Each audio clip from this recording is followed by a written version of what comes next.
Thank you. Thank you so much for having Ryan and I here today. Look, I mean, you look at the life cycle of a football player, on average, we're aging ourselves from the career we played. We raise our hand, we choose that career. And so once we get out of football, I think it's important that we start looking at ourselves in a better sense that currently is not there today, I think, with a lot of young players. Which is when you're done with that contact sport, start thinking about your health and wellness immediately, which is the routine. So what is your health routine for that day? It doesn't just stop because your football stopped. We do, as former players, on majority, we get into a routine where we stop doing what kept us healthy, right? You didn't have the motivation. And that does start a downward cycle for a lot of guys. So routine right now, staying in a healthy routine. From a high level, that's probably the biggest point that I could say, that we as former players have to start thinking about exactly when you retire. You know, when you're playing at the level of the professional, you know, you're always looking over your shoulder, right, Ryan? Yeah. There's always the, you know, from the coaching aspect, you know, it's always your next play, right?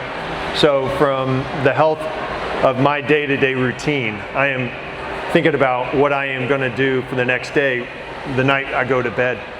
So for me, and this is where we are today in life, which is a lot of great health medicines and innovations that are happening out there. But what excites me more is just there's a lot of people talking about just getting back to the basics and how simple sleep, having good sleep is.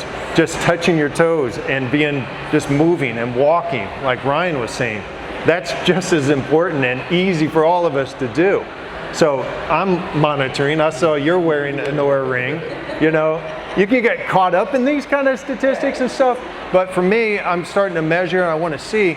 And when I get tired of this ring, I just take it off and I put it away because I need some time just to myself or not worry about that. But at some point, you got to have a baseline. You got to start saying, all right, this is what I did today and this is what I achieved.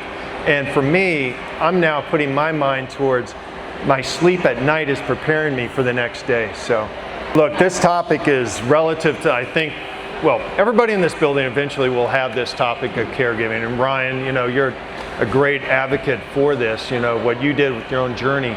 But you too will become a caregiver to others. Yeah. I'm going to be a caregiver to others. And, you know, last year we were at the Hall of Fame this time, and one of our sponsors was ARP.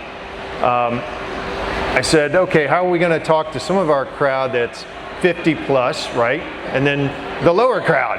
And they said, quite honestly, our topic is going to be around caregiving. And ARP defines it as 18 to whenever. So if you think about that younger population now, that's where ARP has defined caregiving. Because if you think about taking care of your mom, that could start at 18, literally. And or your dad, and all the cycle. So it's part of our country we've got to do a lot better job of. We got to address it, we got to look at it. For me personally, I grew up in Missouri. My mom and dad are still in Farmington, Missouri, south of St. Louis, little country town. That was me. I live now in Maryland, long ways away from mom and dad. Dad has dementia. My mom is the caregiver. We're right now in that moment where I'm trying to help my mom and my brothers, which are in Missouri but not close enough, right? So how do we handle the caregiving support to my mom, who really is being affected just as much as my dad on his dementia? And it's not easy. It's not a conversation that is just, it's multifaceted. For my mom and dad, they've decided they want to do their care in the home. And you think that's going to be, you know, a journey that you can choose, but there's give and take for a lot of this. Right now, my mom, and for me, I'm trying to convince my mom and walk that journey with her that she feels comfortable to have somebody else come into the home. She has not let that happen yet, right? And once that does happen, I think things will be easier. But it's psychology, and it's a lot of like, how do I support my mom, who's the caregiver, to have help in the home? I don't have answers for all that, but that's personally what we're dealing with. probably a lot like some other people too. I get a great opportunity in life post our career. So I do have a business in care coordination, which is relative to what I just spoke about on the caregiving side of things, from a medical perspective. For my giving side of things, the NFL Alumni, we have a part of our group, a subsidiary called NFL Alumni Health. We built that out of the purpose of our 36 plus chapters around the country and leaning into the health and wellness space and saying, you know, we all come from a community, right? I come from a small town, Missouri. Ryan's from Fort Lauderdale. I was thinking Columbus, but no. And so, you know, we're all from somewhere. We all don't have to be Hall of Famers, but where you graduate in that community, we're known as a Hall of Famer.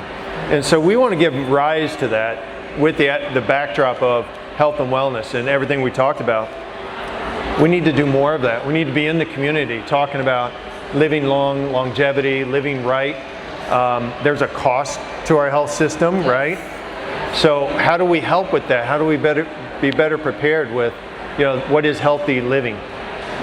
We can be ambassadors. What's good for us is good for the community, and that's what our association is doing in the community. And having ambassadors like Ryan here is going to help. Having you be a part of our team, Dr. McElroy. I mean, you guys are lucky in the state of Ohio. Dr. McElroy on a national level is doing things that you guys are fortunate that you're going to get to experience the roadmap of success. What does that look like? Some of the things I've sidebarred with her over the last year that we've gotten to know each other. The thinking of as you age in facilities and how close you are to facilities and just the road structure. How do you get to and from? Those are all challenges for people as you age.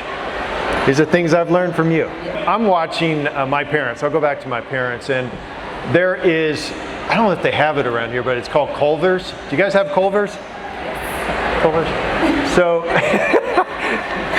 in my hometown, my mom and dad, and my mom, you got to understand, growing up, she did the welcome wagon in our hometown.